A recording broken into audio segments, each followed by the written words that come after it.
So Minot Talk today on September 18th, and our research assistant went and pulled up a good one on September 18th, 10 years ago. Supposedly. We have a research allegedly. assistant. You're going to hit me with that. Yeah. There was one, Rob Fuller, and two, Katie Fuller that got married. Is that yes. right? Oh, wow. Thank you. Yes, it is our 10-year anniversary. Congratulations. Today. So just to my wife, happy anniversary. I love you, and thank you for the wonderful family we've created. I saw the picture she posted. Thank you. I wasn't expecting that, but yes, it is our 10-year anniversary. So it's that's time cool. Flies when you're having fun, as they say. Yeah, that's good. We're not far removed from when the last time our quote research assistant decided to surprise you and throw like the Halloween picture up there. Yes. Well, that's the picture that was not the same picture, but a different one was posted today for the representing the 10 years. So at our house, we start celebrating Halloween at September 1st. Okay. Halloween is a big thing it. at our house with the two kids. Right. So we've been decorating, and if you look at the picture, not that I want everybody to go out there and look at the picture, but we have 4 skeletons at our house, right? Okay. And 2 of them are sitting on a bench with another one in a costume, a kid one. And then our 4th one is dressed as Spider-Man, and he's hanging from the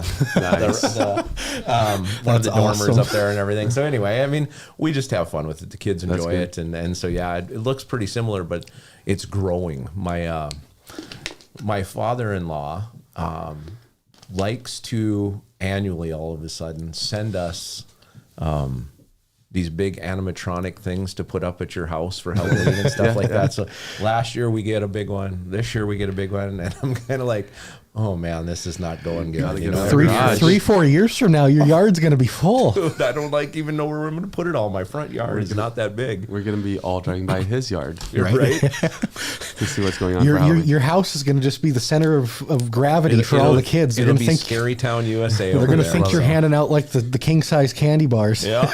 So, because, well, I won't say any of those words, but what's crazy is one day later, I got married. Did you really? Tomorrow's your anniversary. Yeah. What number for you guys? 10 years. 10 years. Yeah. Wow. Crazy? Happy early anniversary, Jonathan. Absolutely. And Happy anniversary to you guys as well. It's just a good day for anniversaries. So. Yeah, September's a good time to get married. It is. It is right after harvest. That's the reason why I was married in that time.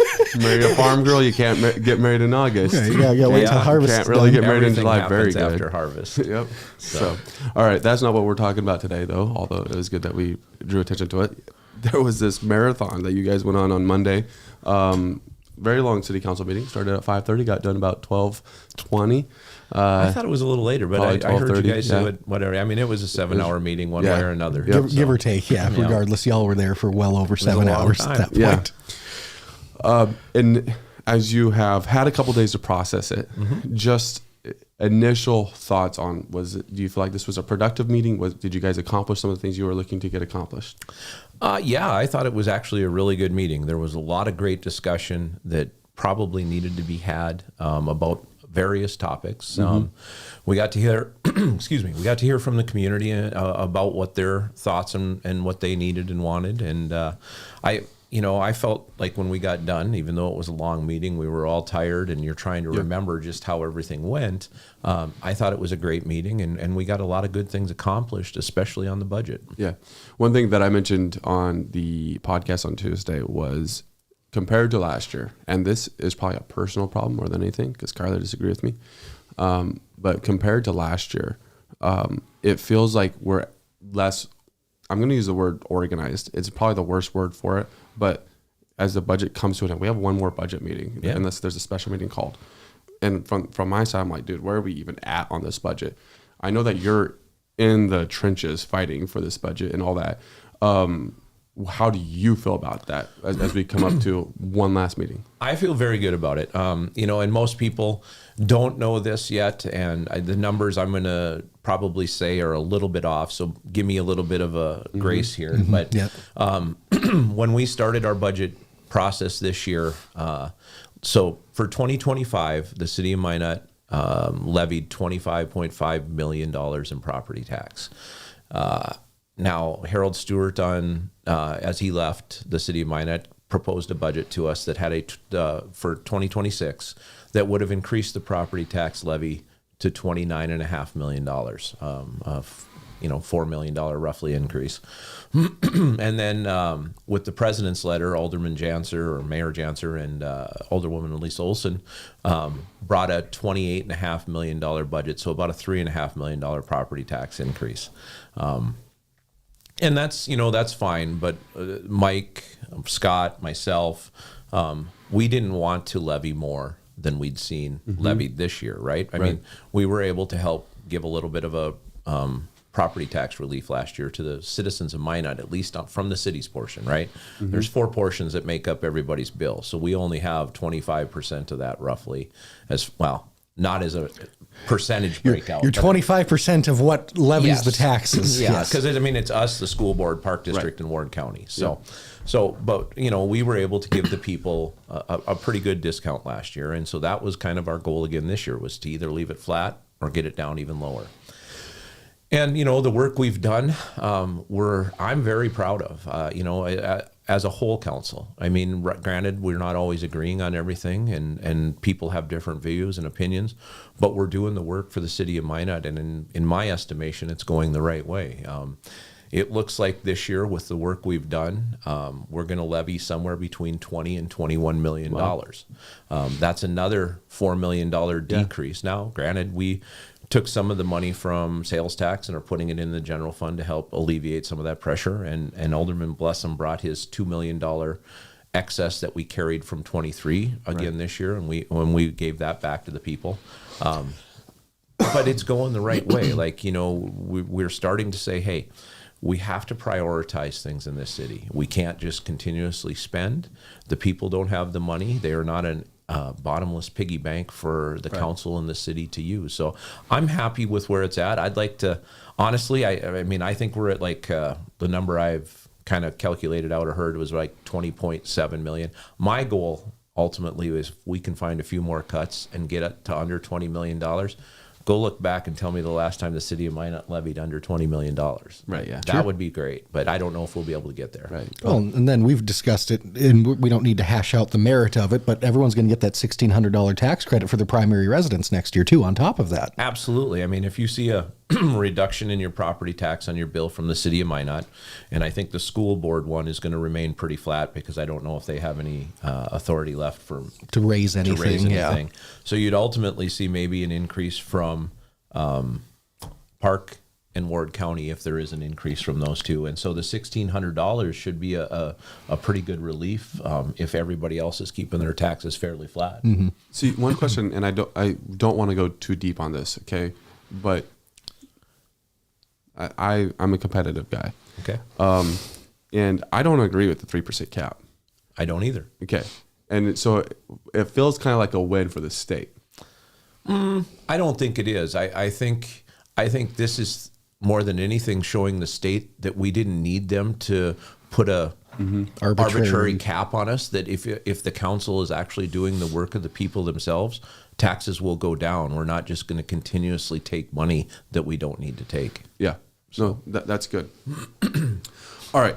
So where do you want to start, John? Oh, yeah. What did you have? Well, I want to go back to, because we kind of got off topic there with the 3% cap, and look at the fact that over 2 years, we're looking at an $8 million, maybe plus or minus, whatever, just using a number that's going to be somewhat close, decrease in property taxes in the city. Yep. Like, that's substantial. The doubters are going to be concerned because of a 3% cap, and I kind of want you to address this. Do you feel like this is going to negatively impact budgets 2 or 3 years from now when the 3% cap is now going to be lower and tighter? Maybe it's a 4 or 5% cap, but just going based off what we know now, a 3% cap on these lower numbers.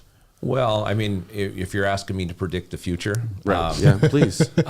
In my mind, so what we did last week at the special budget meeting on that Wednesday was they made a motion to take the 2024 as our base year, and we agreed to that. Even though it was the highest levy the city had ever done in the history of Minot. We agreed to that in case there is an issue because it's a rolling 3-year thing, right? So this gives us a year or two to get through that. And if we have some kind of an emergency or accident or something, we could raise property taxes. We could also bond it if we wanted to, right? There's a lot of ways to pay for things if something happens. But I think what you'll see, because there are so many cities, towns, and everything across this state having issues with this right now, I'm pretty sure at the next legislature, we're going to see some adjustments made or some changes made to this, because while we did our job as a city, I know there are a lot of towns and cities across North Dakota struggling with it. So I think you're going to see a revision. Right. I think specifically where my question probably is most specific, because I understand you can't predict the future. What? But yeah, Johnny Carson could. Nostradamus. Karnak. Last year there was right around the $3 million because of the 2023. Not just because we're trying to, as terms have been used, like subsidize the budget and stuff like that. We're not trying to do that, but based off that 2023 budget, where it was shown that we were $7 million over in our reserves, and an attempt to correct that last year, there was around $3 million that was given back. This year there's $2 million, and now Alderman Blessum has a plan that would give another $1 million back next year, and then the year after that it's $600 and some thousand. My question more revolves around that. Like, that hurts the overall budget number, bringing it down, where when you take that out, then you are going to have to affect. So are you concerned about that at all? Maybe not really, because I mean, again, as long as I sit on the council, I'll speak for me personally. Exactly. This is the route we're going. Yeah. Taxes are going to continue to go down. We're going to continue to spend less. I mean, I know there's things that we have to do in the city as the city. I know there's equipment we have to buy, replace. There's buildings and things we have to do. But we can do it with some responsibility instead of just, throwing money at everything, right? We are asking a question every time money needs to be spent. And so I think as long as we stick to that thought process as we move forward, there won't be any issues. Yeah.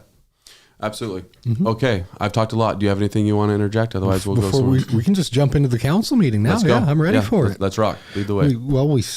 Gosh, you guys started off before we get to the actual public hearing and the budget and everything. You guys had an interesting point at the start of that meeting. You guys talked about, was it? I got to pull up my notes from it now. Sorry, I put you on the spot. No, you're good. I should have been more ready for this, frankly. It was. We can go to a 15-second ad break. I know we should have. It was that the bidding policy. Oh, yes, this is your guys' bidding policy. So on the local contracting. Yep. And I know you've been a big proponent of this, and you've helped push this forward. How do you kind of see that going forward now when they bring that back again? I like the language and everything that they, we discussed it. I thought maybe giving a little bit more percentage, that 2% to me was nominal, but the council didn't see it that way, and that's fine. I feel like city staff did a great job with the language they brought to us. We fine-tuned it a little bit, and I think they'll bring it back to us, and hopefully we vote to implement it, because it's good for Minot, it's good for our local contractors, and that means it's good for our economy. Mm-hmm. Right. Yeah. Do you think some of those time frames that you guys reworked into there are a little bit better now too? I do. 6 months I think is a little bit too short. You want to see somebody that has been here and has had a little bit of staying power, if that makes sense. Like, prove you're not just jumping in, because if you go back to right after the flood, right? You had a ton of people come into North Dakota, register with the state of North Dakota and say, hey, we're a North Dakota company. They did their thing. Some of them didn't do it correctly, and then they left the state. By fall of 2012. And there was nothing we could do. And so that's, I think, what changing those dates was trying to kind of eliminate. Yeah. Right. No, that's fair. And also, and this is only for city projects. Yeah. So if you're, and it's a small amount of city projects, right? Because if there's any federal dollars tied to it at all, you can't do that. So I mean, again, do you have an example of a project that maybe since you've been on council that this would affect? Sure, like a water main project last year. There was and one of the companies and I talked about it at council. I think he bid 1.7 or 1.6 million, and the other company was like 1.4 something, and there was a percentage difference. And so most of the projects that it's going to affect are probably between 500,000 and $3 million. It wouldn't be anything over that, because when you get over that, there's usually federal funds either tied to it or backing it or something like that. And then it'll probably have a few things, like when we buy cars or have them outfitted or something like that. So.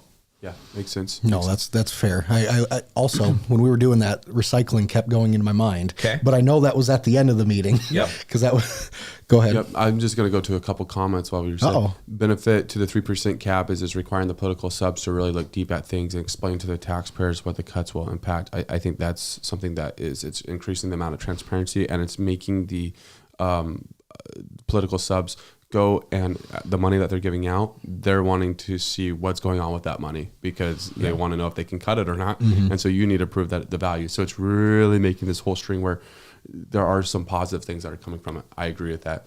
Jeff Hader says, I liked Rob's point of 2 employees on the contractor preferences. There's a lot of small contracting companies. My only concern with that is, does it go the other way where you have people that maybe are too small trying to get into these projects? Well, and again, when we talked it through that night, and when I brought up the change to 2 or 4 or whatever, and we said, well, look, you only have to meet 2 of the 3 criteria. So any of those small companies, and it was a good point that I guess I hadn't really thought of, but any of those small companies that are North Dakota registered and have been in Minot, you're going to qualify that way anyway. It doesn't matter how many employees you have. So, so when they said that, I was like, okay, I can live with that then. And yeah, right. It's a fair argument for it. And I mean, it was a valid point. And also generally though, too, to be fair, what are the odds that a 2-man crew is going to try to jump into something way over their heads? You could see it could happen by all stretch. Well, nothing over their heads, right? But I mean, you could have a 2-man crew jump into $100,000 job pretty easy, 100%. Right? Yeah, something like that, so, for sure.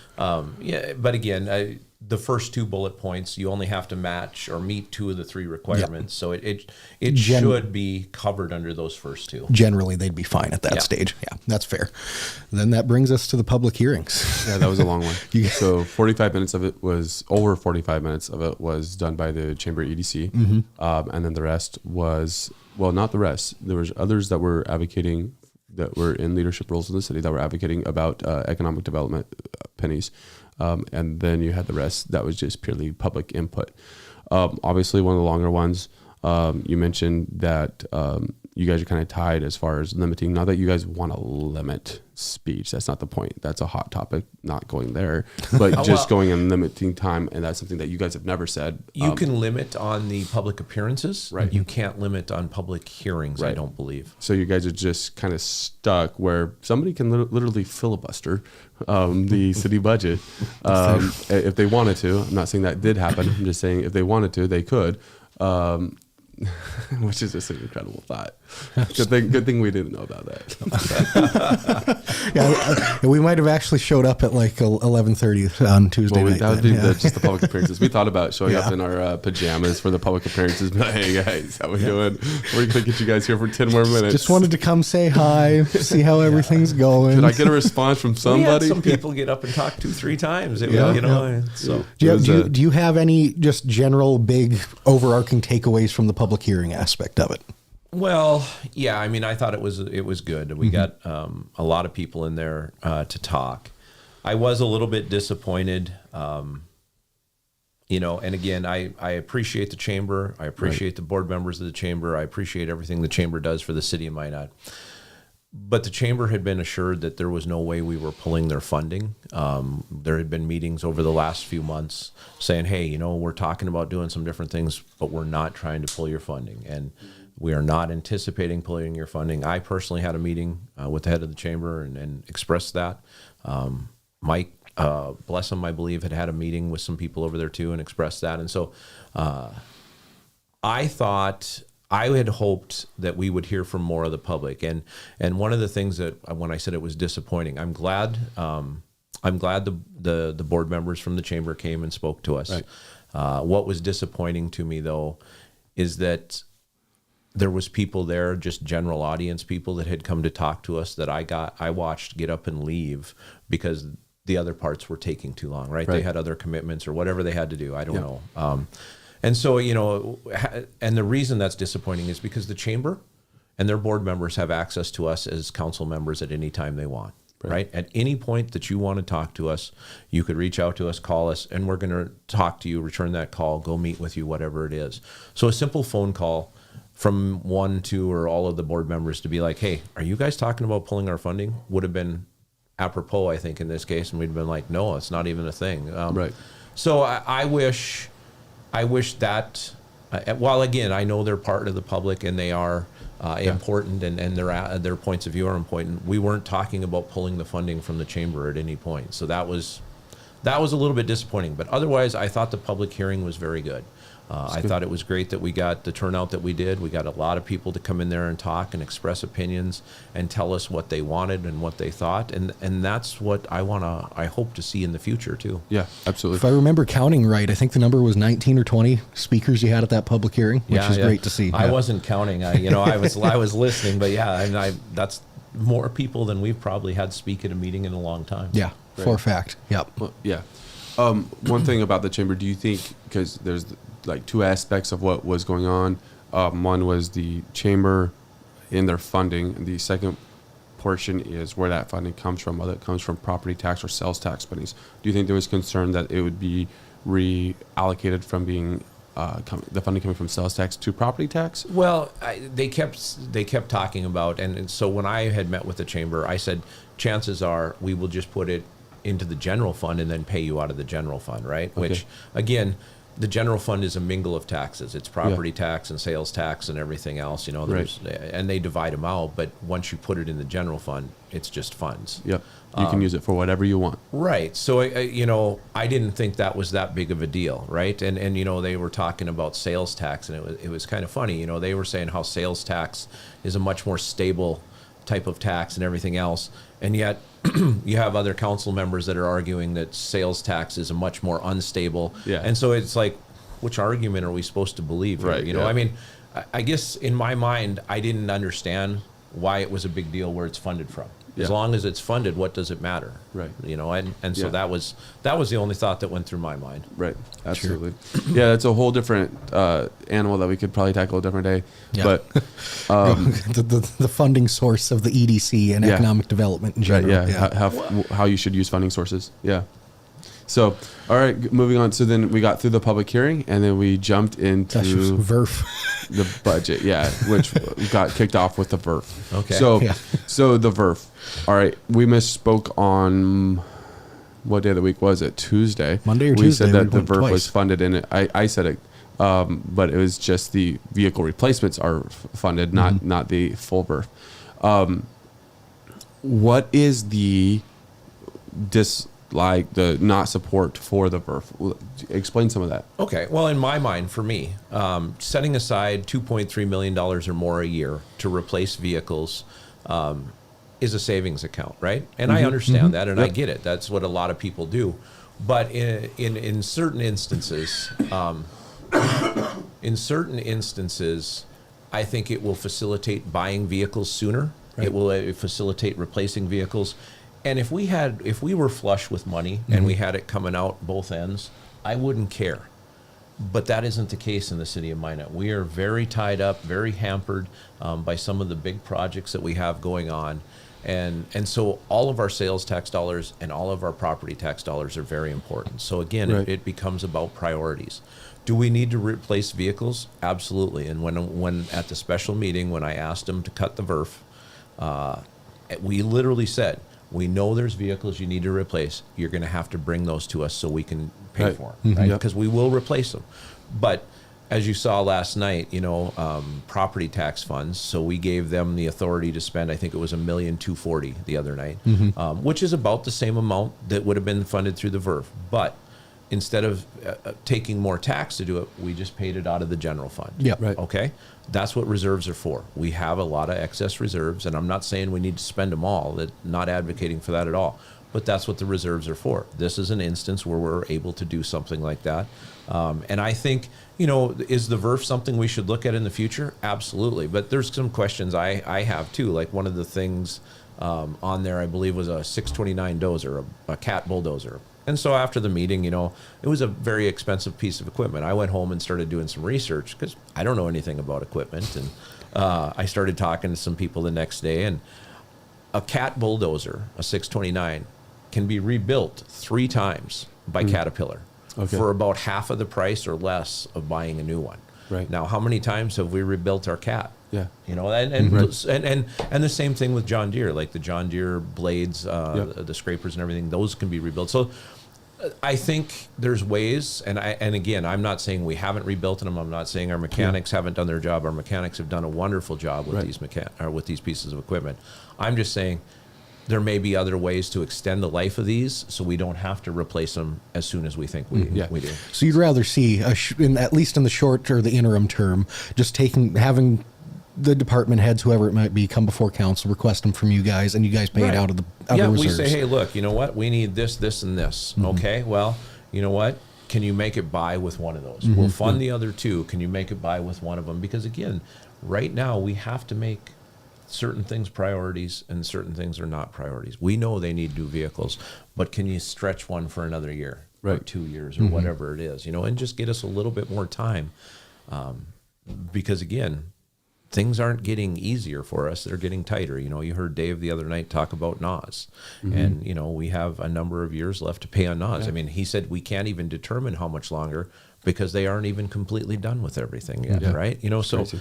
I mean, NAWS has been going on forever. Flood control has been going on forever. And so that's where, because those things are so tight, and the state has put clamps on us to a certain degree, even though it wasn't important for us, that's where we have to prioritize things. And so saying, hey, we're not going to fund $2.3 million a year just to go ahead and do it, but tell us what vehicles you absolutely have to have, and we'll help you out there. Right. Yeah, because it almost becomes a safety blanket that there is accountability, but it decreases the amount of accountability that there is on the bill. Well, just like buying land. If you have the money sitting there doing nothing, it makes it easier to go do, right? Yep. The decision is well, we can replace it this year, or, we don't have the money, so we got to maybe stretch it a year or two. Yeah. So absolutely there.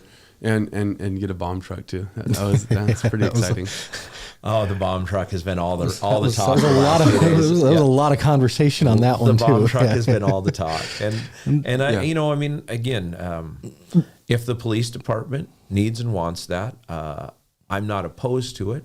Is there alternatives? Is there cheaper ways? Is there rebuilds or something we can do there too? Maybe to see about some of that savings. And I think there's an interesting conversation that kind of diverts off of that a little bit too. And it was part of what Chief Fry was bringing about and that's the deployment factor of that new bomb truck, or the current one we still have. Yeah. He's trying to make things a little bit more, I guess safe might be the best word for the officers. Absolutely. And make sure that things get done as efficiently and safely as they can in some calls and instances. And so you might actually end up seeing that out, not a lot by any stretch, but maybe a slight amount more than what we have currently. Well, I mean, we haven't, I don't believe, from what I understand, and I could totally be wrong, but from what I remember hearing, like once under the previous chief and administration, they weren't using SWAT to do search warrants. They weren't doing SWAT for just about anything.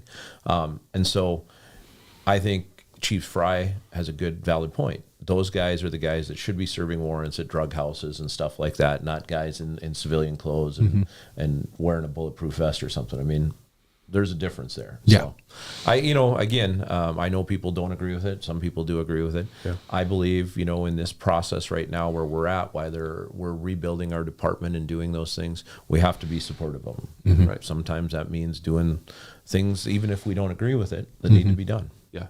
No, that makes sense. There's one person that asked, Terry Alexander, when the bomb truck assists other communities, do those communities reimburse the city for the cost? Because it's kind of a regional Not that I'm aware of. We're a good regional partner. I keep hearing that.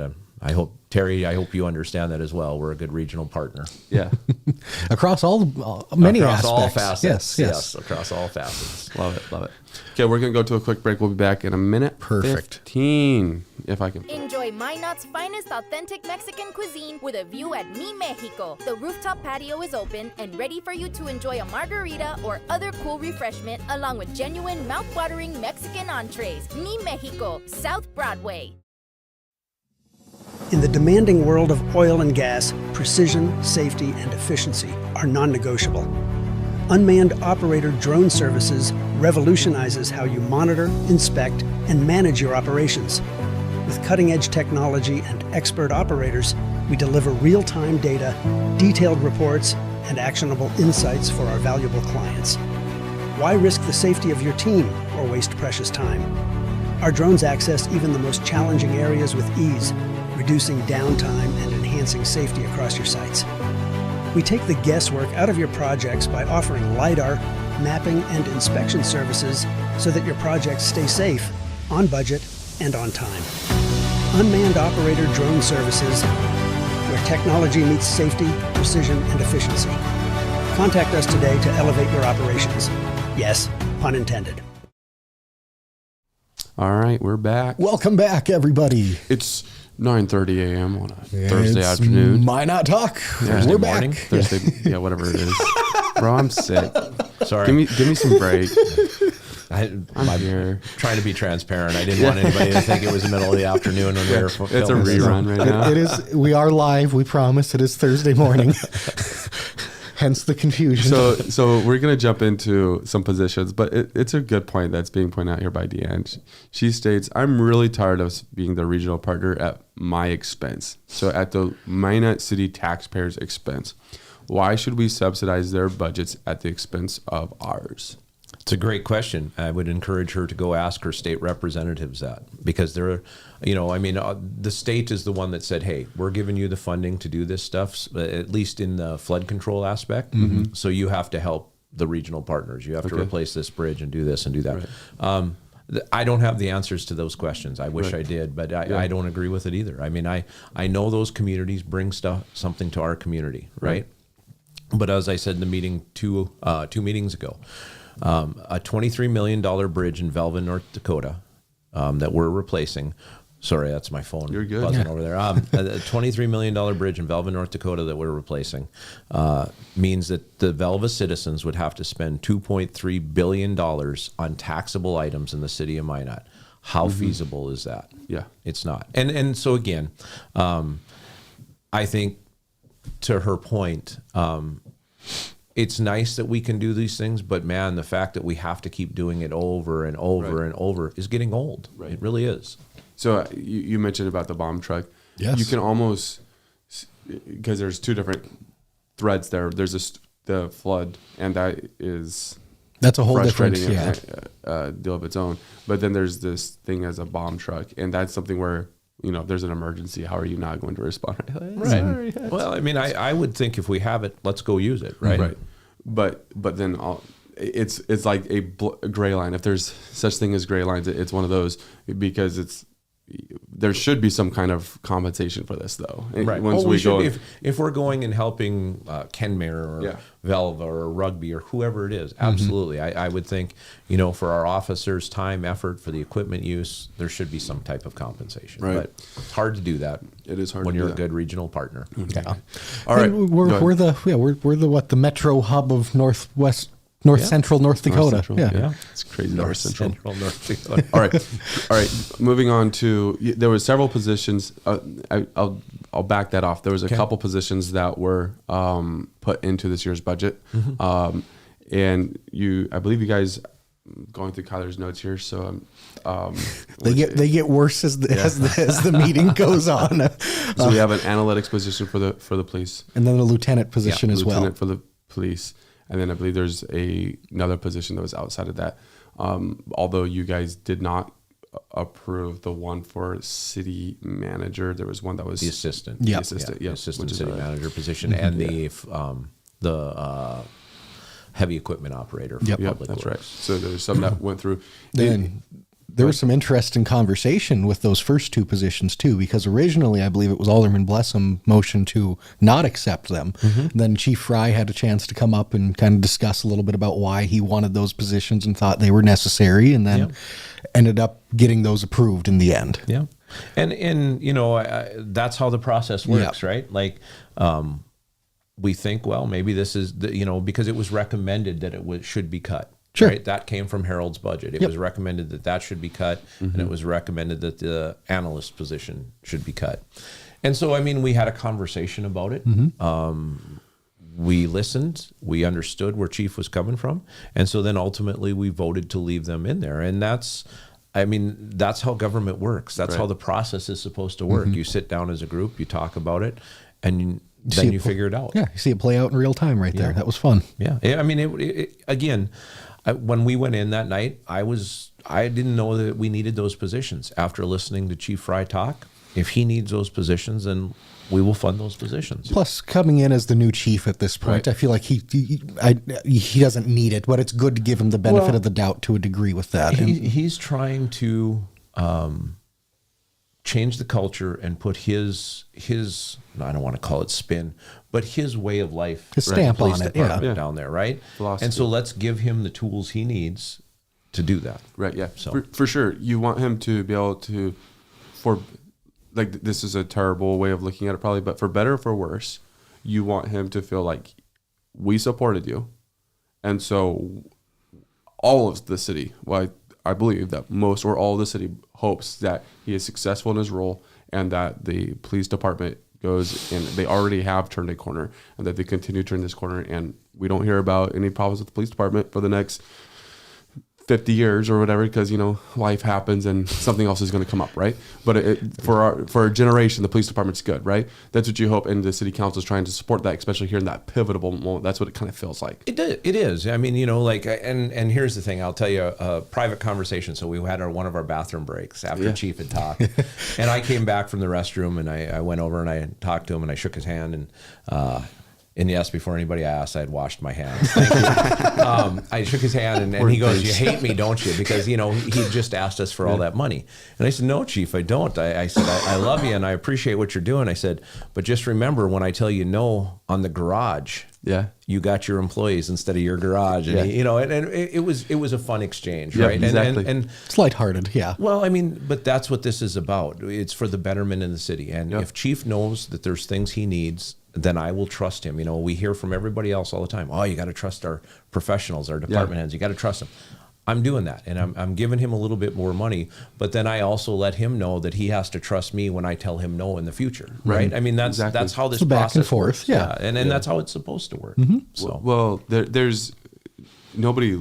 Well, people do, but typically your boards aren't the funnest thing that you have to go before, right? And that's essentially what the council is, and the thinking a lot of times is let's shoot for the moon, hope that we at least throw it against the wall and see if they'll take it, right? Right. And so there's typically an anticipation that some of the stuff is going to get rolled back, but hopefully we at least get these priorities. And I think if you go the other way where you're like, oh yeah, the city council should just approve everything that the staff brings, you get into a difficult spot there as well. And to a certain degree, and obviously when you get, like you said, if you start approving everything, this goes out the window, but there's a certain degree of negotiation tactics to it too. They're going to come up with maybe a slightly higher number and expect you to try to get it down a little bit. And, absolutely. And then in the past, in some instances, when that high number that they maybe thought rubber stamped. Yes, and it just gets passed through. And now there's a lot more depth on those conversations that you see. And I mean, that's again,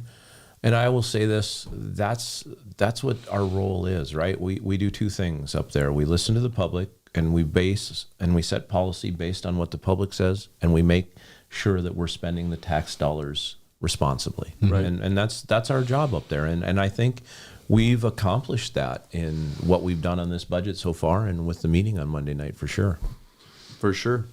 All right. Sounds good.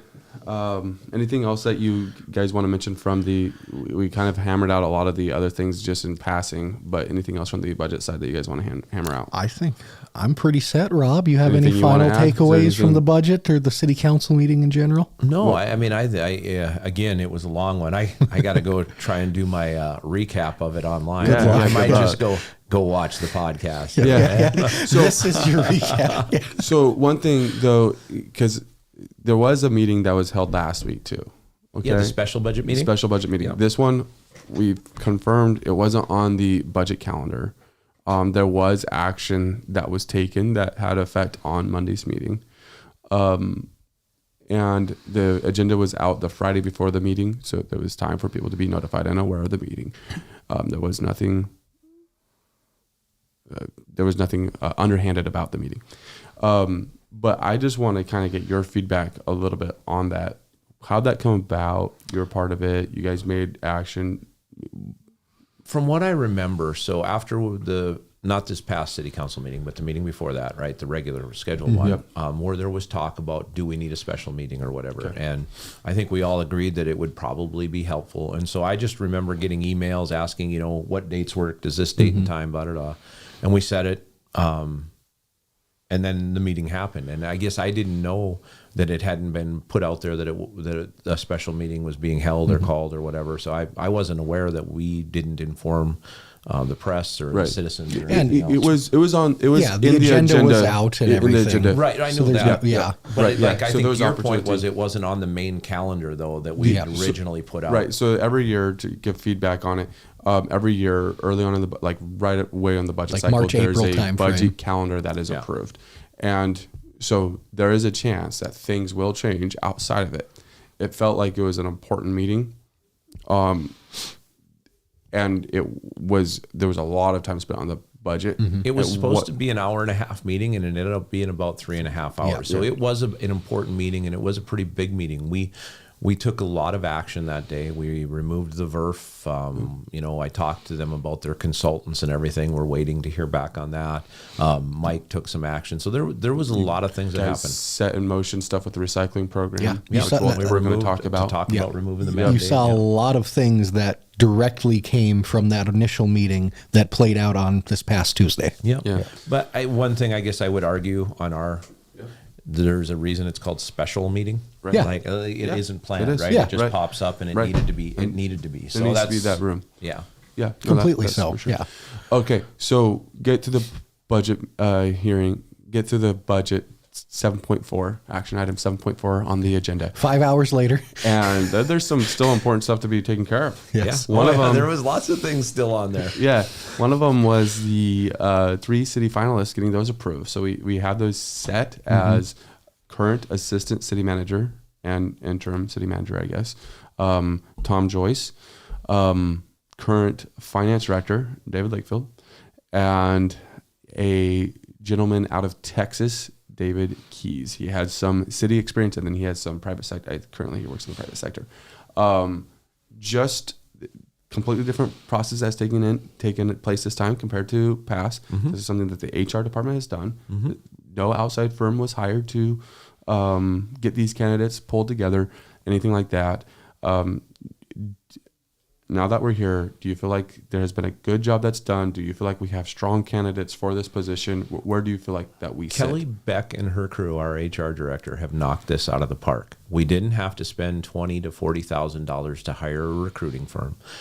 We had 2 amazing candidates within the city already that we anticipated were going to put their names in. Yeah. And then I believe we had 15 or 16 other outside candidates put in applications. So I guess in my view, it kind of proves the point. You don't need to spend that money to hire a recruiting firm, right? Yeah. Especially in this point where we knew there was probably 2 really solid internal candidates. And so Kelly and her crew have knocked it out of the park. I think this is a wonderful practice, and I think it's something we should consider doing more frequently as we move forward as a city. That's fair.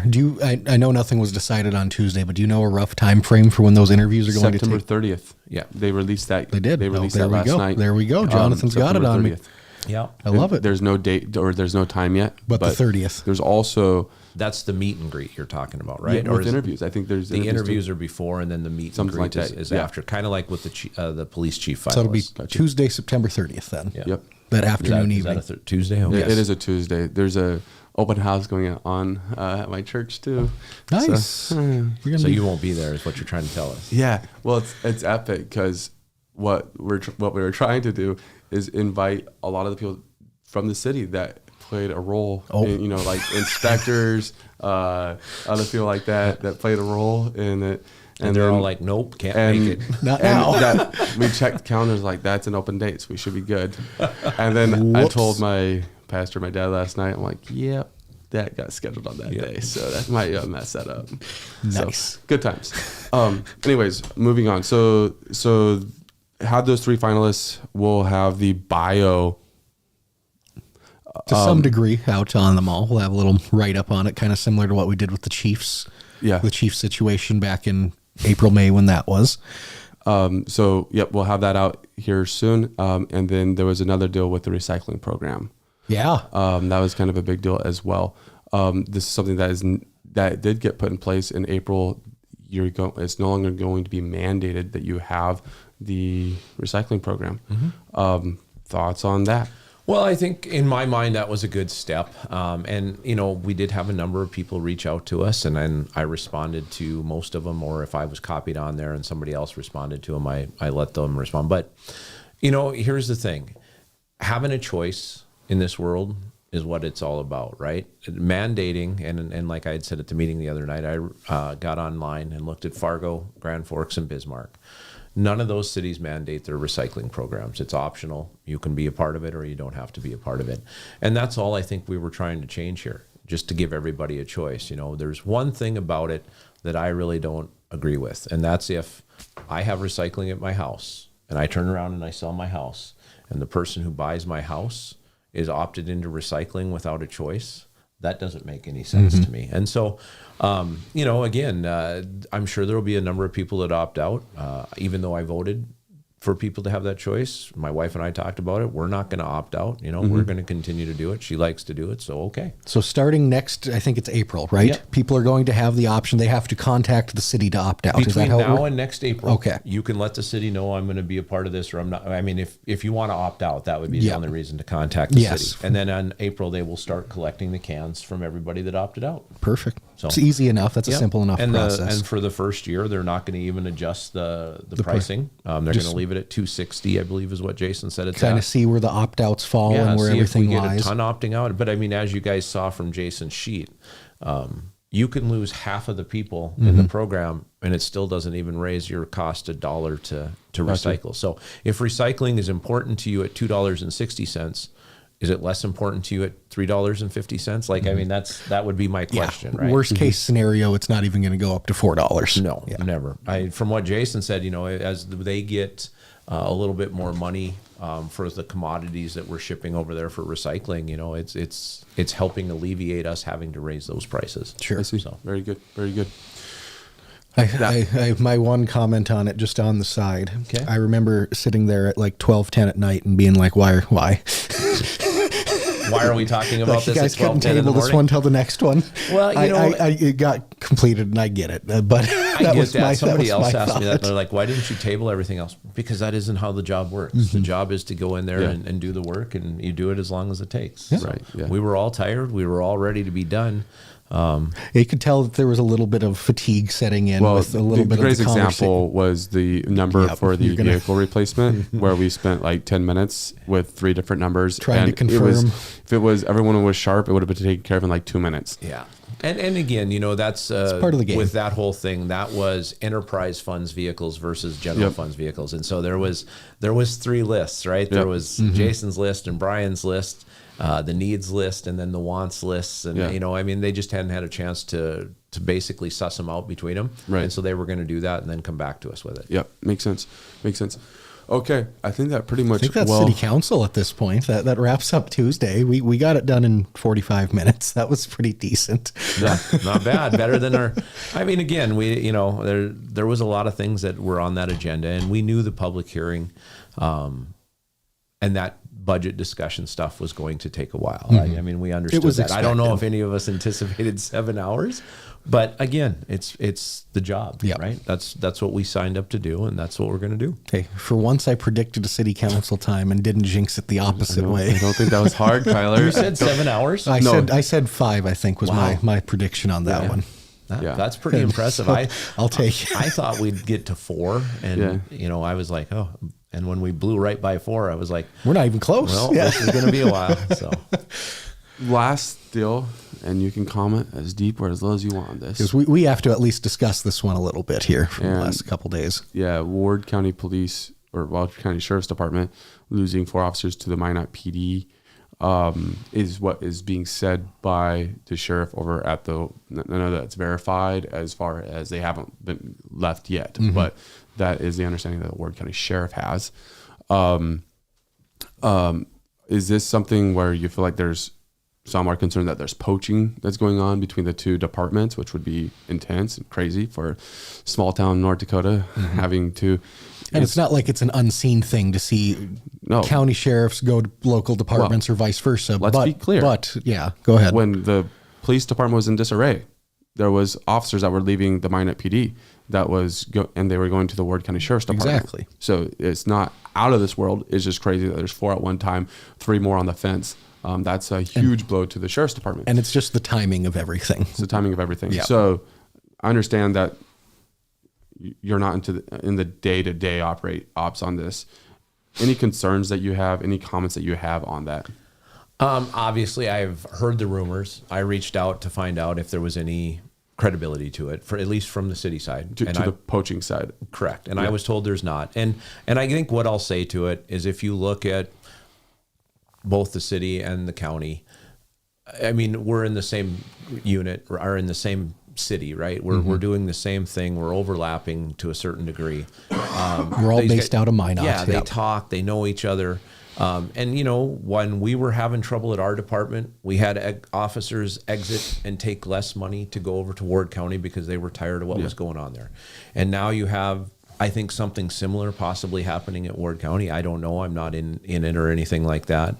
And so now you have officers that are looking to leave Ward County. Well, what's the first place they're going to look at? It's going to be Minot PD. And so, I mean, you're always going to have that, I think. And I think this is true in all cases. There's going to be hyperbole and rhetoric and things said, and I don't know what's true, and I don't know that anybody will ever know what's true, but it doesn't help the situation. I think that usually just exacerbates it. Right. So very good, very good. Well, appreciate you coming on. We covered a lot. We covered a 7-hour city council meeting. I know, in 50 right? minutes. I feel like it went a lot faster. This version of it did, yeah. Any big plans for the rest of Rob's week? Got any big meetings, For anything today? fun going on? Or today? Well, I got this afternoon, I got my library board meeting, and then tonight I have the Ward County Planning Commission.